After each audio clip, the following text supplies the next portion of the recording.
Boa noite a todos, sejam bem-vindos à nossa casa. Na noite de hoje recebemos mais uma vez nosso companheiro Desir Vencio, da cidade de Goiânia. Atualmente, profissionalmente, ele é médico e ele auxilia junto à Federação Espírita do nosso estado já há algum bom tempo, acredito que quase no início, né, Desir? Não? Mas ele, inclusive, já foi até vice-presidente da federação, mas já está há algum tempo servindo a Cristo. Ele abordará o tema ciência e temperança de esposo. E antes de passarmos a palavra para ele, faremos uma leitura para já irmos sintonizando com algo. O título do capítulo é Que Farei? E Emmanuel utiliza-se de Paulo 22:10 dos Atos, que o título, o versículo é o mesmo título, Que Farei? E o benfeitor faz a seguinte análise: milhares de companheiros aproximam-se do Evangelho para o culto inveterado ao comunismo. Como dominarei? Interrogam alguns. Como descansarei? Indagam outros. E os roubos se multiplicam, estranhos, reprováveis, incompreensíveis. Há quem peça reconforto barato na carne, quem reclame afeições indébitas, quem suspire por negócios inconfessáveis e quem exija recursos para dificultar o serviço da paz e do bem. A pergunta do apóstolo Paulo, no justo momento em que se vê agraciado pela presença divina, é padrão para todos os aprendizes e seguidores da Boa Nova. O grande trabalhador da revelação não pede transferência da terra para o céu e nem escamba para sugestões de favoritismo ao seu círculo pessoal. Não rouba a isenção de responsabilidade, nem foge ao dever da luta. Que farei? Disse a Jesus, compreendendo o impositivo do esforço que lhe cabia. E o mestre determina que o companheiro se levante para a sementeira de luz e de amor através do próprio sacrifício. Se fosse chamado à fé, não recorras ao divino orientador, suplicando privilégios e benefícios que justifiquem tua permanência na estagnação espiritual. Procuremos com o Senhor o serviço que a sua infinita bondade nos reserva e caminharemos vitoriosos para a sublime renovação. Antes de passarmos a palavra ao Desir, vamos à prece.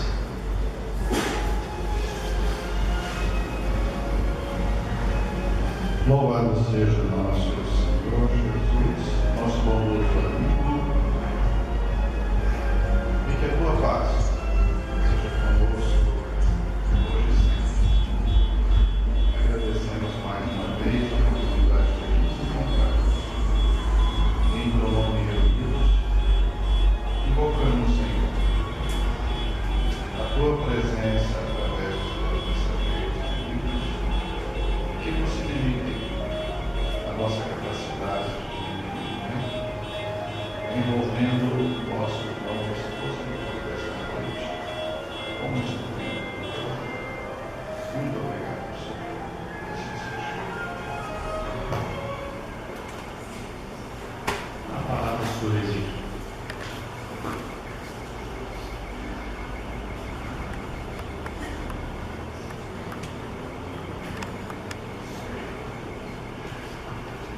Muito boa noite para vocês.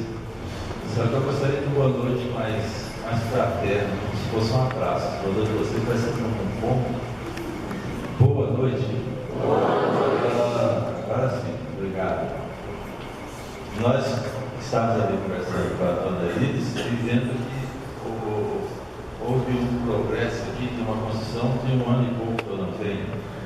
Mas eu queria agradecer de antemão o convite, estou muito telefonando. Eu tenho um prazer muito grande sempre que venho aqui para conversar com vocês, porque sempre que a gente conversa, a gente toma essa conversa para a gente, porque na verdade a gente não está querendo doutrinar se isso existisse ninguém, nós estamos querendo conversar para chegarmos a conclusões sobre o que nós devemos fazer, aquilo que nós fazemos e o que devemos não fazer. E especialmente o que devemos fazer nessa proposta nossa de estarmos como trabalhadores na seara de Jesus. Allan Kardec, ao codificar a doutrina espírita, se valeu do magnetismo, o qual ele estudou, praticou e pesquisou por 35 anos. E essa facilidade que ele teve, então, essa comunicação com os espíritos, se valendo do magnetismo, ele fez essa codificação nos seus 3 aspectos: o aspecto científico, o aspecto moral e o aspecto filosófico.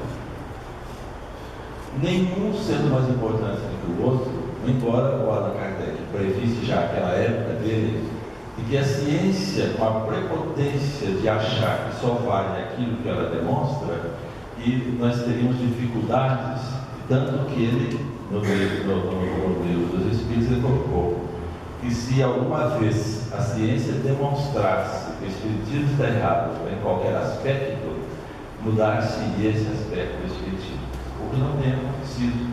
Nós estamos de cabeças erguidas, porque aquilo que foi dito pela essa lei de espíritos bondosos da codificação está sendo realizada plenamente.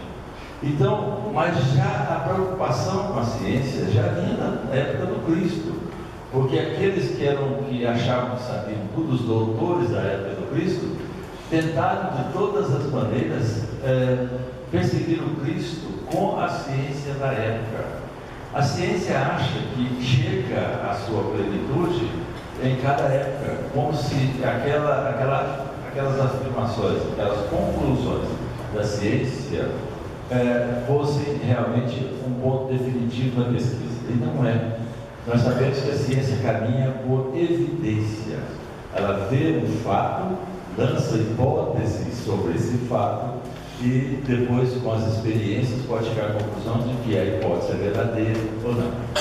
Foi assim com todas as pesquisas, tem sido assim. Fleming, ao descobrir a penicilina em 1927, na época dos ferimentos dos soldados, ele percebeu que tinha um cogumelo, e se ele macerasse aquele cogumelo e botasse em cima das feridas, que as feridas cicatrizavam, acabava a infecção. E aí isso deu-se o nome de penicilina. Portanto, ele viu que aquela plantinha macerada tinha algum fator dela, alguma substância dela, que era capaz de acabar, de revelar a infecção e fazer uma cicatrização. Então a ciência tem a sua utilidade, é lógico, mas a ciência não tem acompanhado essa pesquisa tanto quanto nós desejamos no aspecto espiritual. Mas tem caminhado. E o Pedro, já preocupado então, naquela época, sobre o querer saber da ciência, disse: olha, a ciência, a temperança, a paciência, a piedade. Thomas Edison, depois de 700 experiências, tentando descobrir isso que nós chamamos hoje de lâmpada, esse fio incandescente, ele foi abordado por um dos auxiliares dele e disse: vamos largar de mão disso. Eu vou por quê? Quando nós fizemos 700 experiências, nada deu certo. Eu disse: bom, nós sabemos 700 coisas que não devemos repetir. Vamos para frente. Daí descoberta a lâmpada. Ou seja, tem que ter paciência e tem que ter, acima de tudo, a piedade com aqueles nossos irmãos que não alcançaram o grau de desenvolvimento científico que por acaso tenhamos. Porque tem muita gente que acha que por saber muito, ele quer menosprezar aqueles que sabem menos. E não é isso a recomendação do Cristo. Porque ele sabe menos hoje, daqui a uns dias, ele sabe tanto quanto. Acho que eu estou apoiando. Não vai? Então, vamos aqui. Albert Einstein, ele, preocupado também com aquele divisionismo, aquela separação entre ciência e religião, ele disse: a ciência sem a religião é manca, a religião sem a ciência é cega. Nós precisamos unir as duas ciências, tanto a ciência moral, do aspecto moral, que é um aspecto que nós demoramos a evoluir, porque nós evoluímos primeiro no aspecto filosófico, no aspecto cultural, no aspecto de estudarmos, de compreendermos, para depois a gente para nos preocuparmos com o aspecto moral. O primeiro progresso é o científico. Então, o Albert Einstein dizia que nós precisamos das duas coisas, concordando plenamente com Kardec. Nós, e o Espírito de verdade, nós precisamos evoluir cientificamente, mas nunca esquecendo a ética, a moral, o aspecto moral ensinado pelo Cristo, para que nós possamos também progredir, sem nos esquecermos, ou nos lembrando sempre, de que nós somos espíritos eternos, imortais, destinados à luminosidade. Daí o Cristo ter nos afirmado: vós sois deuses, mas ainda deuses com um desenho bem minúsculo, né? Ainda não temos essa pretensão. A humanidade, com o seu caminhar, nós surgimos aqui na face da Terra há cerca de 200 mil anos, segundo alguns estudiosos da paleontologia, e a Terra tem mais ou menos 4 bilhões e meio de anos, e o Cristo naquela época já era um espírito evoluído, e tem muita gente que acha que a Terra vai acabar, que o mundo vai acabar. Bom, vai, a gente não sabe quando. Possivelmente dentro de 4 bilhões e meio de anos. Aí é só ficar encarnado para ver realmente se isso aconteceu. Não pode ter pressa. Eu não sei se se lembra, na década de 70, 80, houve um movimento de que o mundo iria acabar.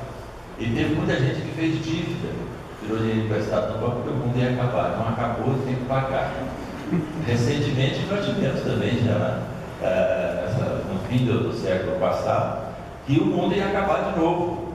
E, para surpresa de muita gente, não acabou e nem vai acabar.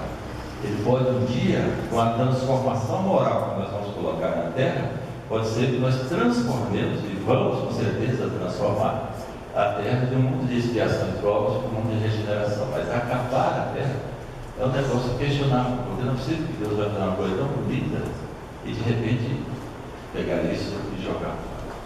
Então, nós, na sombra dos conhecimentos humanos, nós temos esses dois aspectos, tanto a religião, que busca do sentido, que é a busca do sentido espiritual da existência humana, quanto da ciência, que é a tentativa de tudo explicar e tudo comprovar.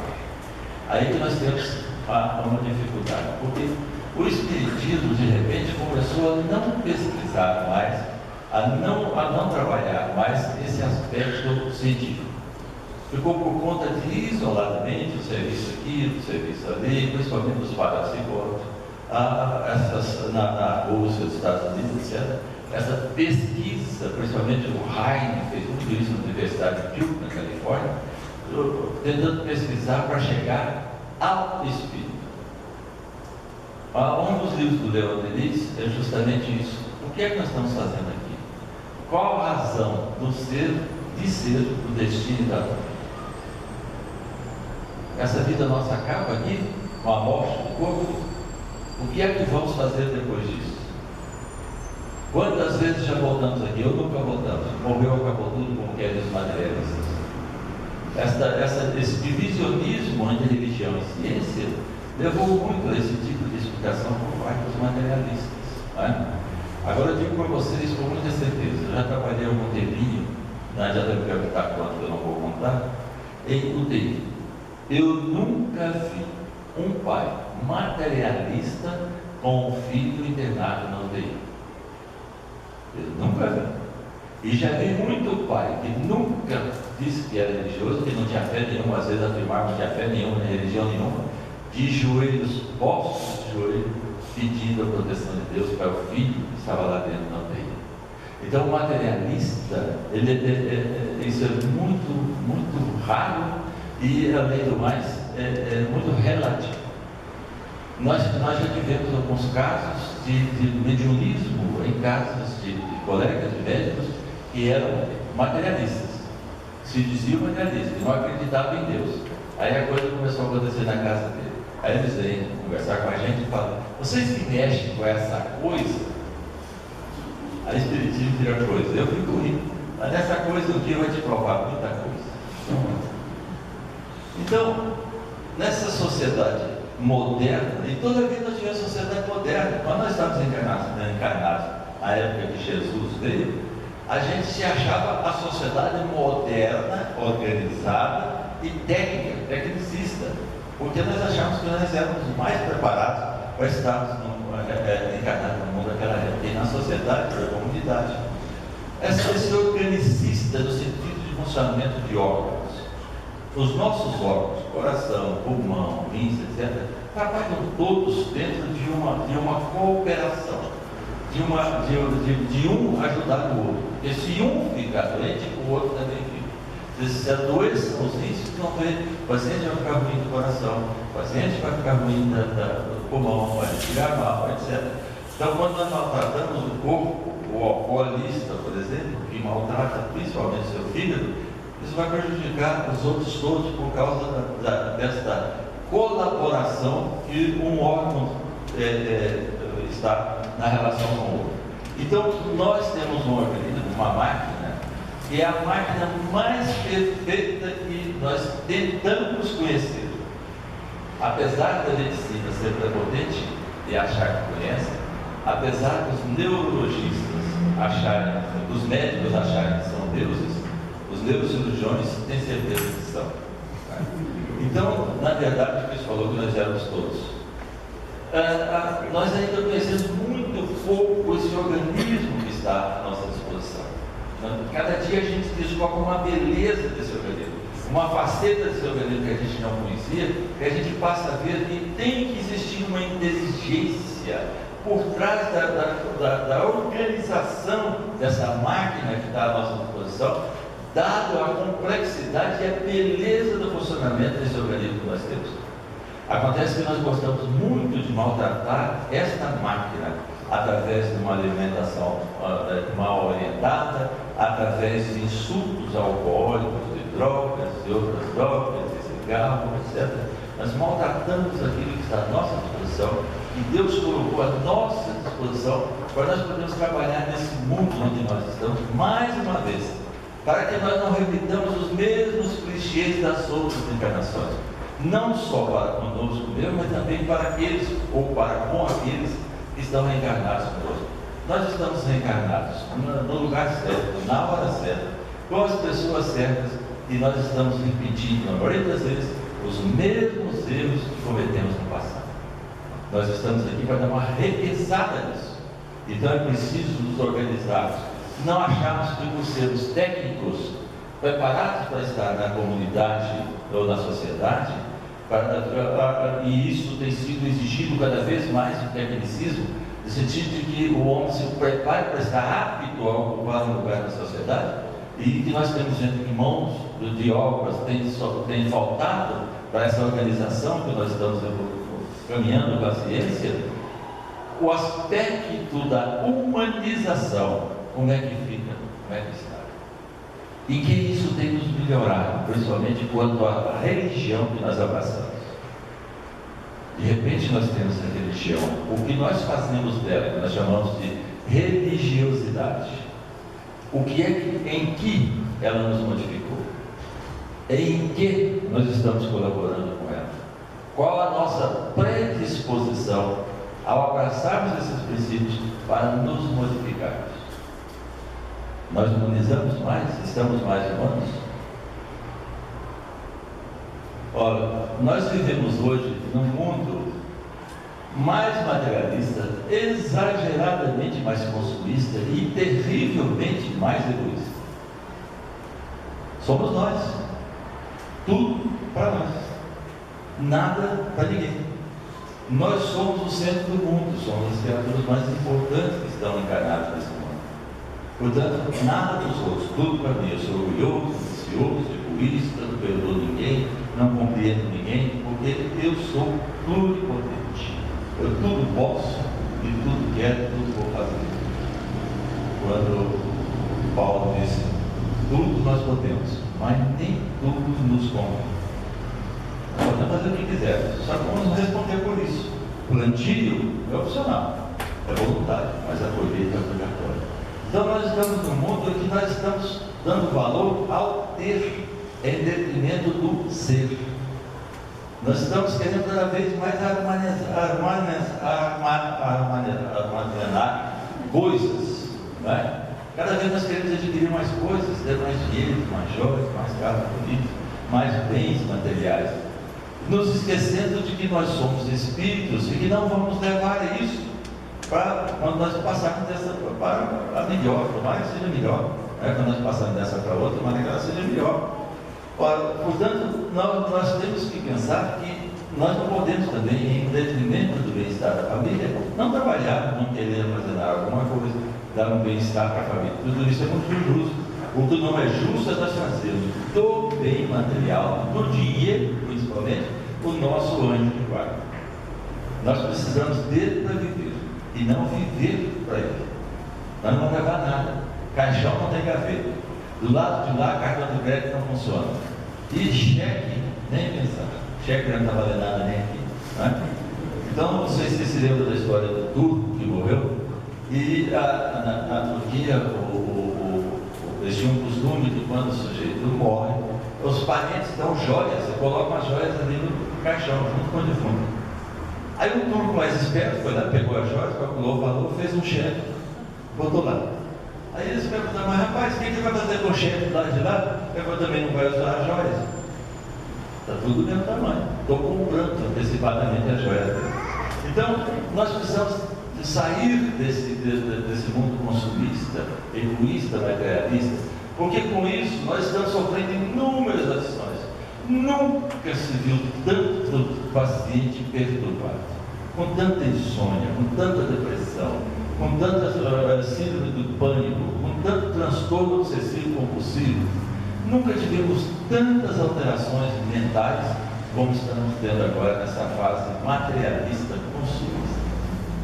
Então é preciso que nós voltemos a encarar o aspecto religioso no seu sentido mais profundo, de que nós precisamos nos modificar de acordo com os princípios do Cristo. Nós não somos mais que o Cristo e nem somos mais que os seus ensinamentos. Nós somos discípulos e o discípulo não é maior que o seu Senhor, que afirmava Jesus. Então nós temos muito no centro espírita, nós estamos sendo para conseguirmos acompanhar o fluxo do paciente com depressão. Nós tivemos que abrir trabalhos para tratamento de depressão praticamente em todos os dias da semana na nossa casa. Às vezes nós não temos vaga, nós temos que esperar para poder entrar para o tratamento. Por quê? Porque nós estamos valorizando muito o aspecto material em detrimento do espiritual. Mas o aspecto científico é muito importante. Nós nunca vivemos tanto aqui na Terra a experiência carnal quanto agora. Quando eu comecei meu estudo de medicina, a sobrevida dos nossos pacientes no Brasil e no mundo de uma maneira geral era de 54 anos. Na década de 80 nós já aumentamos isso. Hoje, na década de 2000, a sobrevida no Brasil e no mundo está sendo de 75 anos. O que melhorou isso? A ciência, progresso da ciência, desenvolvimento de novas medicações, de novos métodos diagnósticos. Hoje nós sabemos que se o câncer, que era terrível, nós tínhamos o estigma do câncer. Se alguém falasse que a gente já estava com câncer, ele estava morrendo antes da hora. Eu me lembro de um colega ortopedista que fez um exame para controle, para ver se estava com AIDS. Ele tinha só o vírus, mas não tinha doença. Ele queria suicidar. Um outro de um hospital ortopédico, quando soube que tinha câncer de próstata, deu um tiro na cabeça. Hoje nós sabemos que essas doenças não só são controláveis, mas como a sobrevida aumentou muito com o tratamento, com o progresso que a ciência trouxe. Nós não podemos negar isso. Hoje nós não temos aqueles surtos mais, embora tenhamos aí a gripe suína, né? Mas nós não temos aqueles surtos como a gripe espanhola que matou tanta gente. Até o conceito de saúde, que era de 1950, a ONU resolveu, a Organização Mundial de Saúde resolveu modificá-lo, porque botou ali o aspecto mental e hoje nós consideramos o aspecto espiritual. A América do Norte, o Corning fez uma experiência há uns 10 anos atrás, perguntando nos hospitais universitários para os pacientes que ele abordavam se eles gostariam que o seu médico conversasse com eles sobre religião, religiosidade e espiritualidade. 64% dos pacientes disseram que gostariam que seus médicos conversassem com eles. A gente não conversa com os pacientes sobre esse aspecto. Quando a gente faz a ficha e pergunta qual a religião dele, se ele for da mesma religião da gente, a gente conversa. Alguns outros médicos não espíritas querem converter o paciente para a religião deles. Mas, de uma maneira geral, nós não conversamos sobre esses aspectos. E nós sabemos, por experiências que nós estamos fazendo em hospitais universitários, principalmente nós fizemos isso no Hospital das Clínicas de Goiânia, e o Sérgio Felipe fez isso na USP, no Hospital das Clínicas de São Paulo. Aqueles pacientes que recebem com prazer, pedindo essa orientação espiritual, esses pacientes reagem melhor diante do quadro de doença, têm, mesmo que seja sofrimento crônico, eles reagem melhor, têm uma alta uma permanência no hospital muito mais curta do que aqueles que não têm aspecto religioso nenhum. No Hospital das Clínicas de Goiânia, nós temos tanto os protestantes, quanto os católicos, quanto os espíritas. Todo mundo tem os seus dias, visitam as enfermarias, e os pacientes recebem aqueles que querem receber a orientação daquele segmento que lhe agrada. Nós tivemos o Sérgio Felipe fazendo essa observação, também no Hospital do Coração do Brasil, Hospital de Base, Serviço de Cardiologia, e no Mato Grosso do Sul, em Campo Grande, observando que aqueles pacientes infartados, que são capazes de perdoar, o tempo que eles vão ficar internados é menor e a dor que ele sente é menor também, mostrando que esse aspecto religioso é importante. Mesmo porque a grande maioria de nós só lembra de Deus quando o sofrimento chega, não é verdade? Está tudo bom, fazendo piquenique, indo para a pescaria, bebendo na sexta-feira de noite, etc. Aí quando o sofrimento e a dor bate na porta, é que a gente vai se lembrar de Deus. Mas é também muito bom que se lembre, porque na verdade a dor é o último recurso que a espiritualidade usa para chamar a nossa atenção. Ó, a coisa não está boa não. Você não quer se alimentar? Nós vamos mandar uma doencinha para você. Missionária da Luz, o Aniceto relata um caso desse, né? Em que a moça não queria fazer o aborto, a família queria que ela fizesse o aborto. O André Luiz, eles falaram para o André Luiz: olha, vamos mandar uma gripe para esses familiares para eles terem que fazer. Deitaram todo mundo com a gripe e esqueceram da moça, o feto pôde progredir e o neném pôde nascer. Não estamos fazendo propaganda da Fiat, não, tá? Isso aí é uma palavra latina que significa faça-se. Então, Fiat Lux, faça-se a luz. O que nós queremos é fazer a conexão onde a ciência, a saúde e a espiritualidade reaproximem-se a importância de Deus na minha vida. Eu preciso valorizar isso, mesmo que o sofrimento chegue para mim. Na medida em que nós vamos envelhecendo, a gente fica igual o carro velho. Todo dia a gente tem um barulho novo. Um dia dói o pescoço, no outro dia dói a cabeça, no outro dia o ciático, no outro dia o quadril, no outro dia o joelho. Todo dia a gente tem um barulho novo. Nós tínhamos um clube de tênis que chamava Condors, com a aposta, Condors Clube, ou seja, você irá se tinha que ter dor. A idade mínima de 35 anos, máxima não existia. E pergunta proibida: como é que vai? Não sei adaptar, como é que vai? Está doendo em algum lugar. Então a pergunta boa: melhorou? Não tem nada doendo. Não interessa, você melhorou? Tinha uns aí com uma saúde irritante. Então esse, você perguntar que melhorou, leva bronca. Não tem nada, que melhorou do quê? Não, porque todo mundo aqui tem dor, só você que não tem. Então, na verdade, o que é que nós queremos unir? Ciência, saúde e espiritualidade são três asas que vão alavancar o nosso progresso espiritual, pela nossa moralidade, pela intelectualidade, para a gente poder levantar voos mais altos. É conhecimento. Allan Kardec tinha tanta preocupação com isso que nós vamos mostrar no final também, quando ele diz: espíritas, é preciso estudar. Além de se amarem, vocês precisam estudar, precisam conhecer, para saber do que eles estão falando. Então, em todas as encarnações, é uma consideração do Emmanuel, em todas reencarnações, mesmo as de espíritos muito atrasados e endividados, a finalidade essencial continua sendo a evolução moral.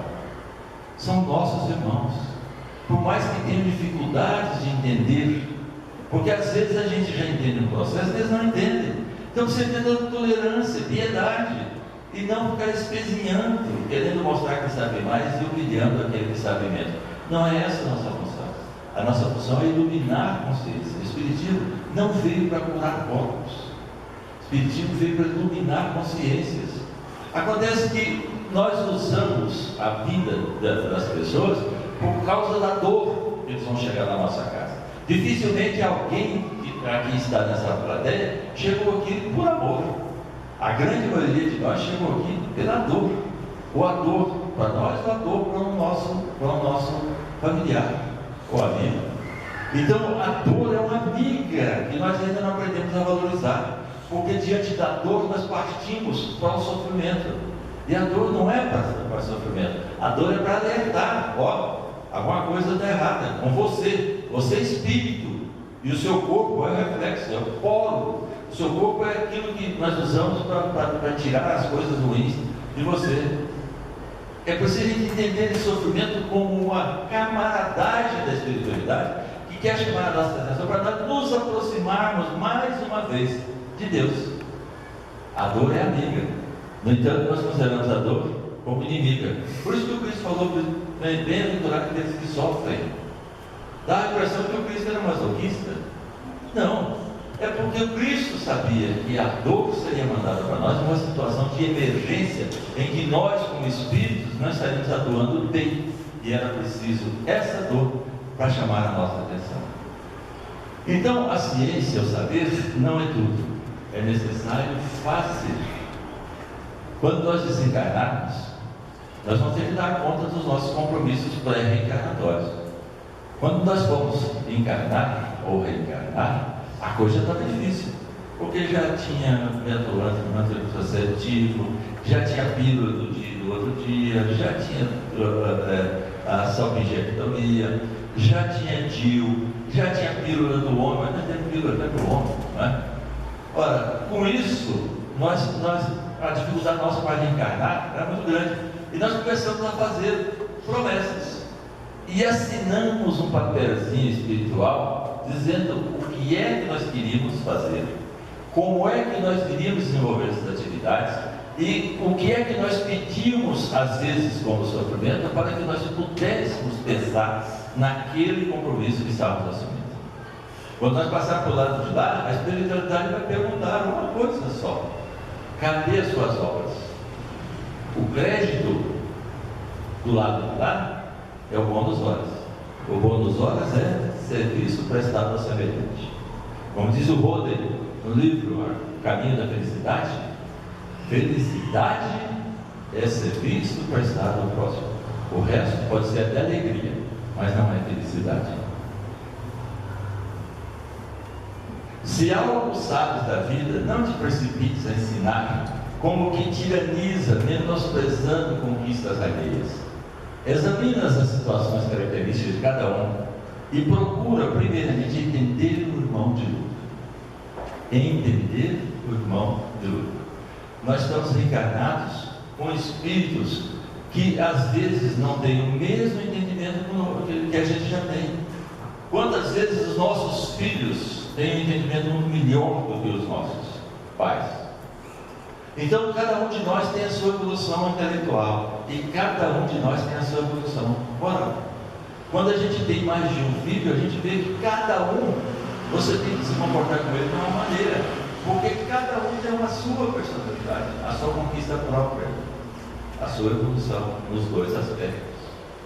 Então é preciso a gente entender os parentes, os amigos, os familiares difíceis, os amigos difíceis, que muitas vezes estão aí para nos testarem, principalmente os filhos rebeldes, os filhos problemas, porque ter filho bonzinho é fácil. O difícil é aquele que testa a nossa paciência, é aquele que nos maltrata, que muitas vezes nos magoa. Mas nós não somos espíritas? Aí eu, espírita, pode ficar magoado? Poder pode, não convém. não convém, mas nós ainda somos invigilantes. E às vezes nós ficamos magoados. Às vezes nós ficamos de mal, assim, com um amigo que falou uma coisa que ele nem pensou para falar e que muito menos tinha qualquer intenção de nos magoar. E nós passamos a não conversar com ele mais, porque ele nos magoou. Podemos chegar nele e dizer: olha, isso que você falou me doeu. Pô, mas não era para isso que eu estou falando. O diálogo resolve esses problemas com muita facilidade. Então é preciso nós entendermos uns aos outros. O Roden, nesse mesmo livro, Caminho da Felicidade, tem um capítulo que ele diz: entenda o outro como ele é. Joana de Ângeles, no livro Autodescobrimento, no capítulo Autoanálise, ela nos diz textualmente: se nós que somos religiosos, que frequentamos uma doutrina maravilhosa como é o Espiritismo, ainda erramos, por que não dar ao outro o direito de errar?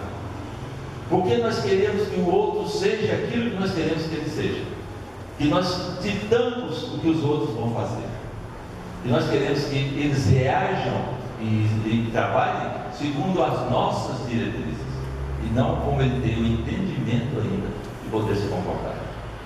Então cada um tem a sua evolução e o seu momento próprio. Quase todos os equilíbrios do mundo se originaram da intemperança naqueles que aprenderam alguma coisa em política, filosofia e religião.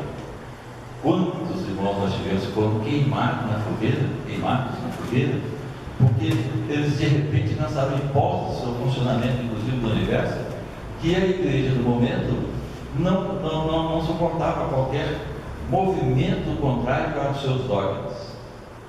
Quantos nós tivemos? A intolerância ao cristianismo. Quantos de nós aqui estamos reencarnados e que ajudamos a jogar pedra no Cristo? E que ajudamos a pregar aqueles trabalhadores, primeiros trabalhadores do cristianismo, ajudamos a levá-los para o circo de Roma, para serem devorados, para serem crucificados, queimados nas cruzes? Porque nós éramos intolerantes. Além de ignorantes, éramos intolerantes. A intolerância, o fanatismo é que gera isso. O fanático, tanto em religião, quanto em futebol, quanto em política, em qualquer campo, é uma criatura que não dá para a gente uma tranquilidade energética. Você chega perto dele, você não se sente bem, porque ele acha que todo mundo tem que fazer aquilo que ele quer, porque ele é o Senhor da verdade. Então é preciso, em qualquer campo desse, que nós sejamos, acima de tudo, compreensivos, principalmente para aqueles que ainda não estudaram, não compreendem o que nós sabemos. Não adianta eu chegar com física quântica e ir lá falar para o menino que está cursando o primário, primeiro ciclo. Não tem jeito, ele não vai entender. Embora eu possa até tentar explicar, ele não vai conseguir. Comprometemos-nos profundamente com a espiritualidade maior e precisamos dar o melhor dessa encarnação. E para isso necessitamos de todo o conhecimento da doutrina espírita, através do seu codificador e de seus sérios seguidores, veio revelar. Terceira revelação. Essa revelação que despertou o mundo, mas que ainda somos poucos. E é interessante, apesar de sermos poucos, nós gostamos de brigar entre nós. Tá? A ponto do Chico Xavier dizer assim: gente, nós somos tão poucos, para que ficarmos brigando? Para que perder tempo com querelas que não têm nenhuma utilidade? O que nós precisamos é servir, é colocar a mão na massa, é trabalhar em qualquer aspecto. A casa tem diversos caminhos, diversos trabalhos. É só perguntar: o que é que eu posso fazer? Tem? Está disposto a trabalhar? Tem sido isso. Eu vivo dizendo que lá na nossa casa, o perigo é alguém chegar lá e falar assim: eu estou precisando trabalhar. Coitado. Ele já arrumou o serviço, na hora.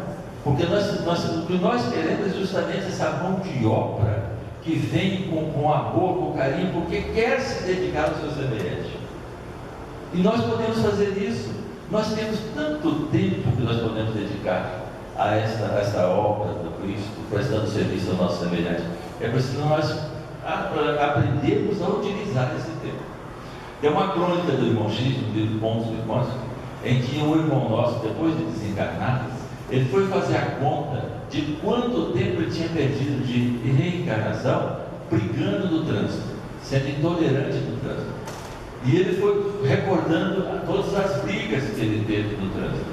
A conclusão, ele perdeu 7 anos da sua reencarnação brigando no trânsito, sendo intolerante. Agora você imagina, ele não foi intolerante só no trânsito, não é? E nós? Como é que nós somos? Porque a grande maioria de nós, quando alguém passa, principalmente quando fecha a gente, nós como espíritas, nós olhamos para ele e falamos: meu irmão, Deus te abençoe, vá em paz, seja feliz. Não é assim que nós fazemos? A gente olha para o coitado e fala: quero saber onde é que é da sua mãe. E nós somos espíritas. Então o Allan Kardec, como recomendação, ele fez para nós: espíritas, amai-vos. Amor em primeiro lugar, para em seguida recomendar também, e instruir-vos. Nós precisamos estudar, meus irmãos,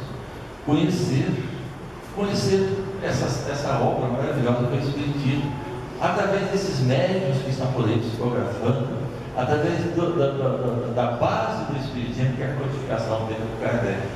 Nós precisamos conhecer, estudar. Eu me lembro que em 72, eu estava vindo de São Paulo para Goiânia, já terminado a minha especialidade. Quando eu cheguei num grupo lá na Fama, não vou falar o nome, depois vocês vão fofocar. Eu cheguei, eu estava trazendo um curso que eu tinha feito na Federação Espírita, chamado Escola de Médiuns. Naquele tempo não tinha cursos no Centro Espírita. A Federação Espírita Brasileira não tinha curso nenhum. Só a Federação do Paraná que tinha um curso chamado COEM, que alguns aqui conheceram. E aí, quando eu trouxe esse curso, eu reuni todos os trabalhadores da casa e mostrei que era o curso que nós precisamos estudar 3 anos. Adivinha o que aconteceu? A maioria chegou e disse: eu não vou estudar Evangelho, livros dos Espíritos, livros dos médicos, já sei esticar esse Santiago. Que coisa, né? E vazou, saiu da casa. Aí eu falei: meu Deus, eu vou esvaziar a casa, a intenção não era essa. O presidente da Federação Espírita Mineira foi visitar o Chico Xavier e perguntou para o Chico: Chico, o que há de novo? Ele disse: o Evangelho. Aí o presidente falou: o Evangelho nós já conhecemos, Chico. Nós já estudamos, lemos, mas nós não sabemos nem 10%. Joana de Ângeles, quando o Divaldo chegou para ela, falou assim: minha madrinha, eu já estudei livros dos Espíritos, já li o livro dos Espíritos 10 vezes. Ela falou: você leu, agora você vai estudar 10 vezes. Algum de nós já fez isso? Já leu o livro dos Espíritos pelo menos uma vez? Do começo ao fim? Não é? Então, além de nos amarmos, vamos nos instruir. E uma coisa muito interessante que essa gravura faz: olha só o que essas cordas estão unindo. As cordas afinadas estão unindo ciência e sentimento, cérebro e coração. Nós precisamos colocar o nosso coração nas nossas ações. A ciência, ou aliás, a razão, só tem razão se dentro dela pulsa um coração. Você pode até ter razão, mas se você não colocar o coração nesse diálogo, você termina, embora tendo razão, não conseguindo convencer. Então, a razão só tem razão quando dentro dela pulsa o coração. Então vamos unir os nossos corações com a nossa mente, para que, embora pensemos para poder agir, mas sempre antes de agir, colocar o coração no ensinamento do Cristo, que disse: fazei ao próximo aquilo que quereis que o próximo vos faça. Colocando sempre isso nas nossas vidas e colocando Deus como nosso sócio, nós vamos perguntar para o nosso sócio: o que eu estou fazendo? Está bem? O nosso sócio vai nos responder através da inspiração ou da intuição, se aquela nossa atitude é boa ou não. Muito obrigado por estar aqui, obrigado pelo convite, que Deus nos abençoe e que a paz de Jesus possa estar nos nossos corações. Obrigado. Encerrando esta primeira parte, vamos à prece. Pai de infinito amor e bondade, queremos te agradecer, Senhor, por nos ter enviado o teu Filho Jesus, Mestre dos mestres, Médico dos médicos, com a sua pleiade de espíritos, possa nos intuir, nos organizar em termos de coração e mente. É assim, Senhor, que pedimos a Ti o Teu amparo. Que assim seja.